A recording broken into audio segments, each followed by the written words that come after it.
कार्यक्रम के पुण्यार्चक हैं प्राचीन श्री अग्रवाल दिगंबर जैन पंचायत रजिस्टर धर्मपुरा, प्रधान श्री चक्रेश जैन, महामंत्री श्री विजेंद्र जैन, कोषाध्यक्ष श्री शेखर जैन, सचिव श्री नीरज जैन, मंदिर मैनेजर श्री पुनीत जैन।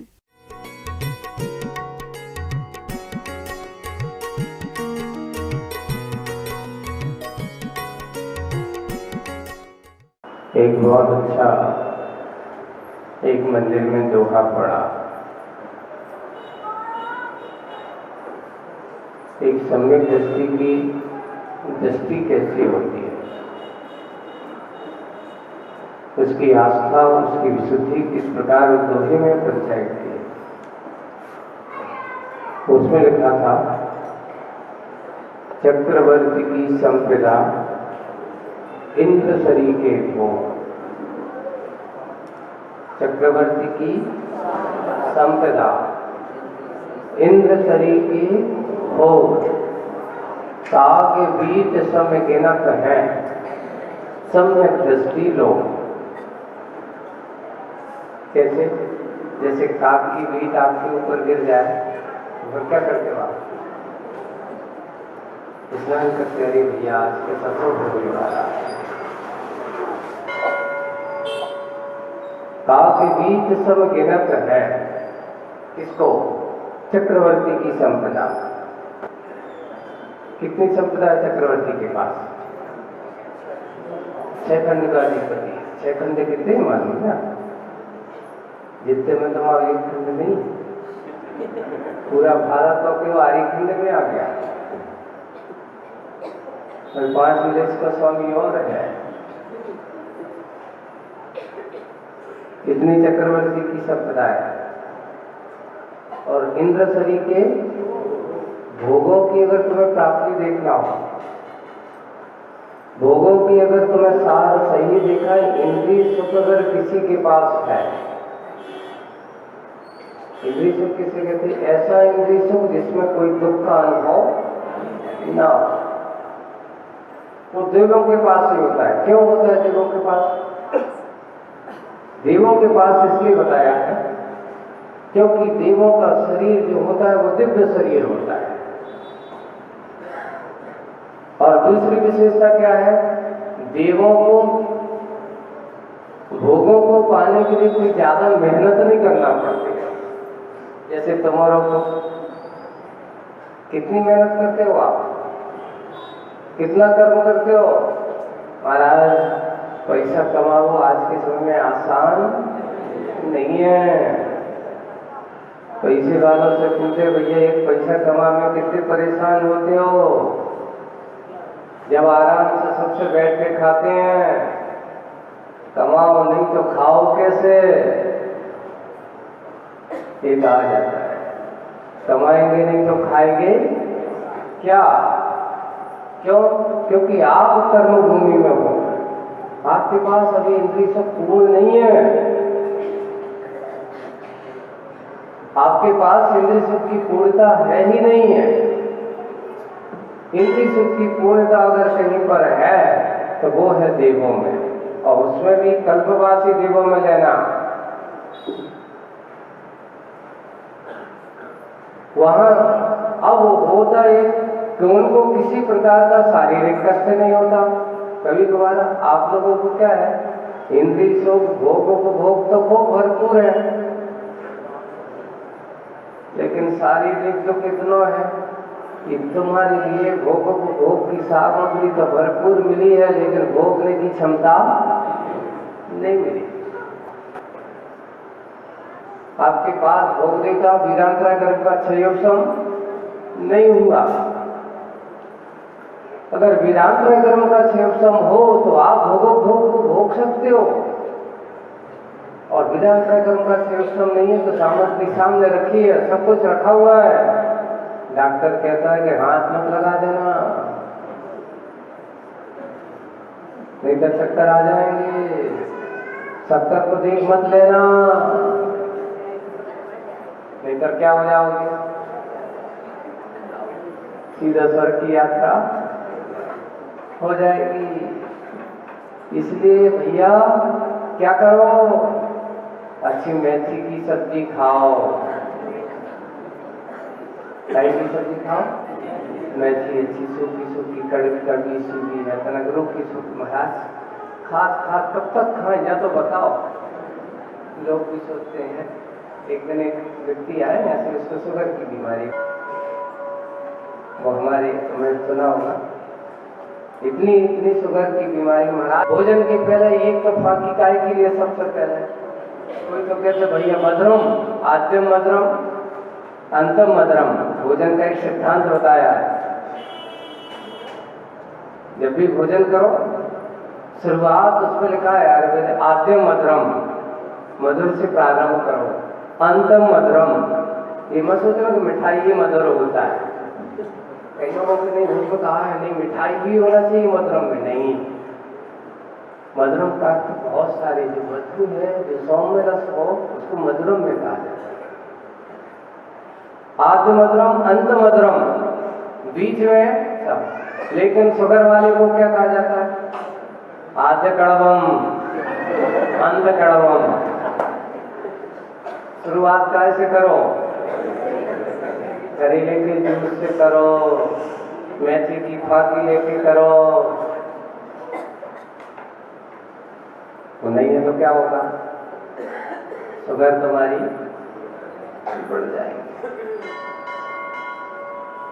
शुगर का विकास हो जाएगा, और तुम्हारा वो बढ़ गया तो फिर शुगर का पूरा शरीर को लेवल भी बिगड़ जाता है। और वही यहाँ पर इंद्रिय की भोगों की उपयोगिता तुम्हारी बहुत कम है। तुम्हारे पास है क्या इंद्रिय भोग? और लेकिन इसमें भी हम इतना अभिमान कर लेते कि अरे मुझसे बड़ा तो दुनिया में और कोई है ही नहीं। एक बार किसी ने पूछा, ये तो बताओ, जब उनसे पूछा गया कि जो अंबानी बंधु हैं उनकी डाइट क्या चलती है, खाते क्या है?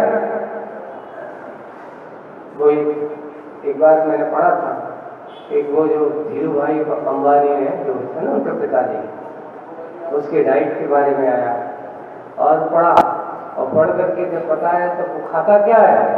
बोले कि रोटी खा नहीं सकता,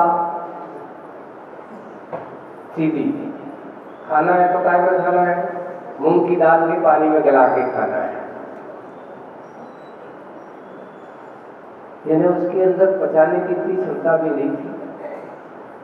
ऐसा पानी, क्योंकि इतना शरीर टेंशन, जितना बड़ा धन, जितनी बड़ी संपत्ति उतना बड़ा टेंशन, और जितना बड़ा टेंशन उतनी बड़ी शुगर।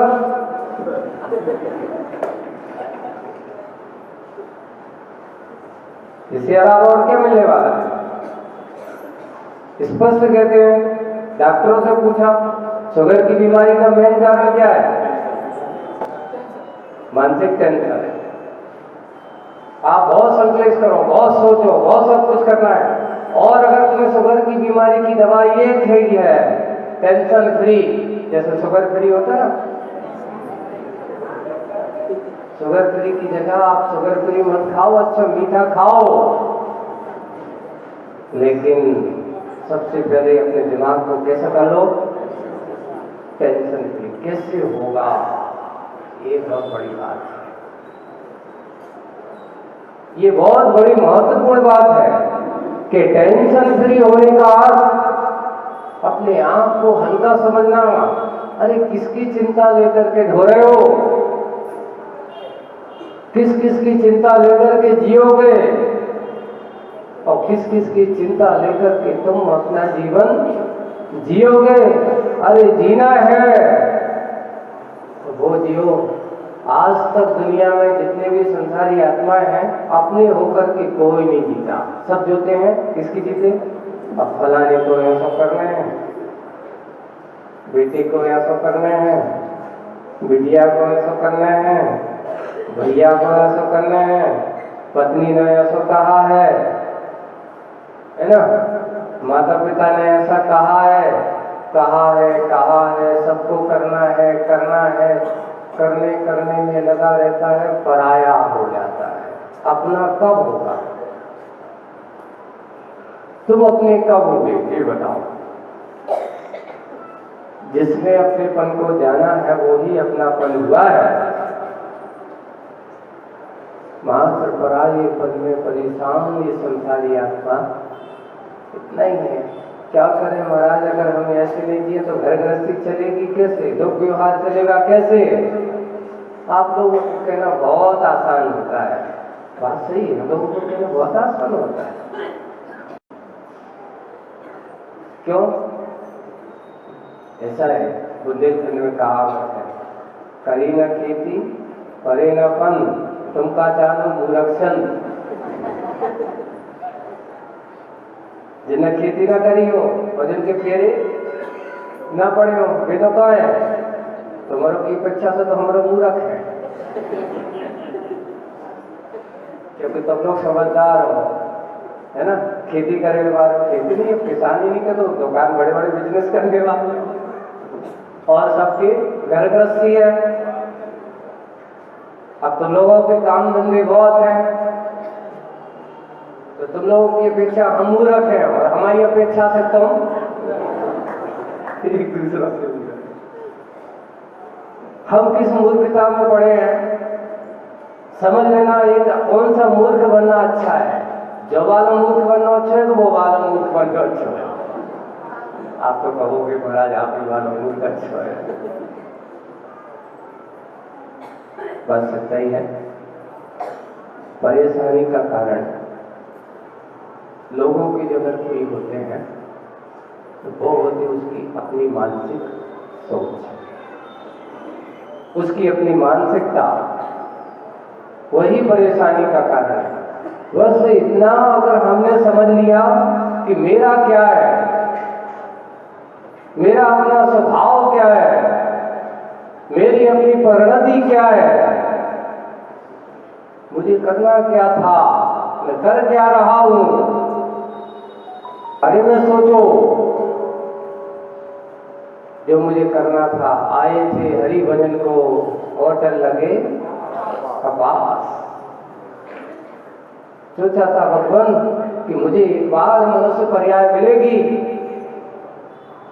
जब नहीं थी तब की बात कर रहा हूं, आज तुम्हारे हाथ में है। जब नहीं थी तब मैं सोचता था, मैंने ऐसा सोचा था कि मुझे अगर एक बार मौका मिलेगा तो मैं भगवान आपके नाम के अलावा और कुछ नहीं करूंगा, बस आपके नाम से ही मेरा काम होगा, मेरा कल्याण होगा, मेरा उद्धार होगा।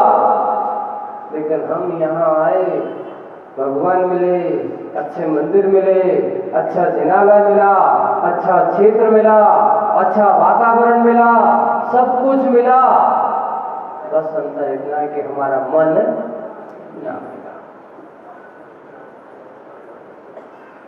हमारा मन भगवान के साथ नहीं बैठ पाया, हमारा मन विषय भोगों के साथ जितने सानंदता और आनंद के साथ बैठा है, उतना हमने अपने मन को भगवान के सानिध्य में, गुरुओं की सन्निधि में बैठाने की कोशिश की। हमने आज तक जो भी किया है वो इसलिए किया है कि मेरा अच्छा वैभव, मेरा ठाट बाट हो, मेरा घर बार अच्छा हो, वो तुम्हारा है। मानते हैं जीवन जीने के लिए आश्रय भी एक जरूरी है, एक घर भी जरूरी है ना? पर उस घर को ये भी सोच लेना कि ये घर तेरा स्थायी पता नहीं। ऐसा सोच करके घर पर रहो तो आपको बिल्कुल आनंद की अनुभूति आएगी, टेंशन कम होगा। तू जो सोच रहा है कि यही तेरा स्थायी पता है, यही तेरा स्थायी घर है, इसमें ही तुझे हमेशा रहना है, ऐसी सोच को सुधारो। बस अपनी आदतों को अच्छी बनाना, बस और कुछ नहीं करना है। और जिसने अपनी आदतों को समीचीन बना लिया, जिसने अपने आप की आदत, कैसी एक आदत है, सुबह से उठ करके सबसे पहले लोग, बिरले लोग होते हैं, बहुत कम लोग होते हैं कि सुबह से उठते ही सबसे पहले प्रायकर, बहुत उन कब लोगों में आप लोग भी होंगे, है ना, कि उठते ही 60 सबसे पहले पंचपरमेष्ठी को नमस्कार होता होगा, है ना? ऐसा तो नहीं उठते 60 सबसे पहले मोबाइल को नमस्कार होता है। उठते ही साथ आजकल तो बिस्तर के लोगों बाजू में सुना नहीं रखा है, महाराज पता नहीं रात में कौन की खबर आ गई हो, कौन सा मैसेज आ गया हो। अरे उनसे कम मुसीबत को दूर रखो। मोबाइल बड़ी लोगों की सबसे बड़ी मुसीबत। थोड़े से सुबह से उठते ही साथ सबसे पहले पंच परमेश्वरी होना चाहिए। उठते ही साथ महामंत्र का जाप होना चाहिए। उठते ही साथ अपने आँख को बिल्कुल मन अच्छे धो करके और तन को धो करके सबसे पहला काम भगवान आपके नाम की, आपके पूजन का, फिर उसके बाद दूसरा काम करेंगे। आपको टेंशन फ्री होने के उपाय बता रहा हूं।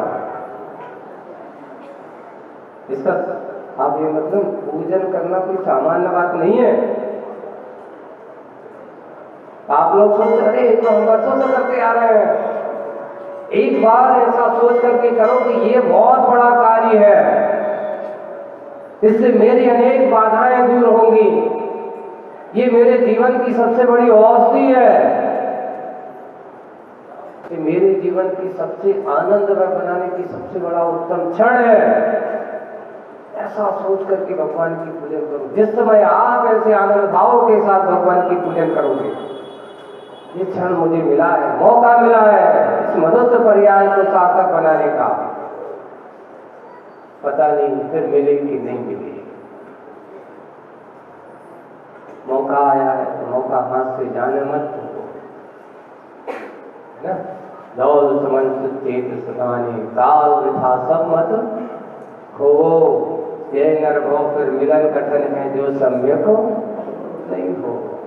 वो दौलत राम तो वो अपने करूंगे कहा, दौलत राम वो जो अपनी ज्ञान की दौलत से भरा हो, है ना, चारित्र की दौलत से भरा हो, सम्यक दर्शन की दौलत से भरा हो, ये सही दौलत है।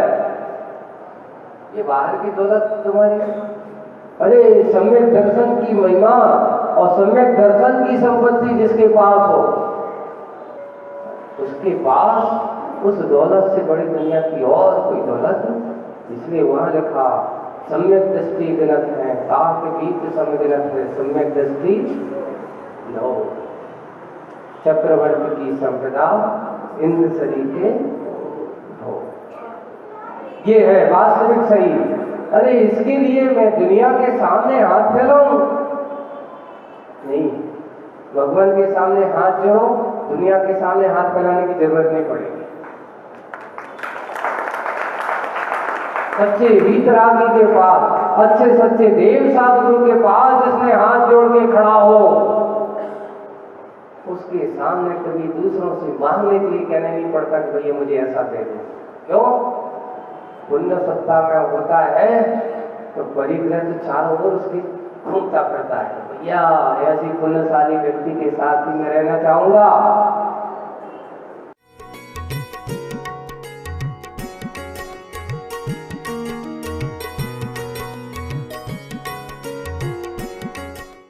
इस कार्यक्रम के पुण्यार्चक थे प्राचीन श्री अग्रवाल दिगंबर जैन पंचायत रजिस्टर धर्मपुरा, प्रधान श्री चक्रेश जैन, महामंत्री श्री विजेंद्र जैन, कोषाध्यक्ष श्री शेखर जैन, सचिव श्री नीरज जैन, मंदिर मैनेजर श्री पुनीत जैन।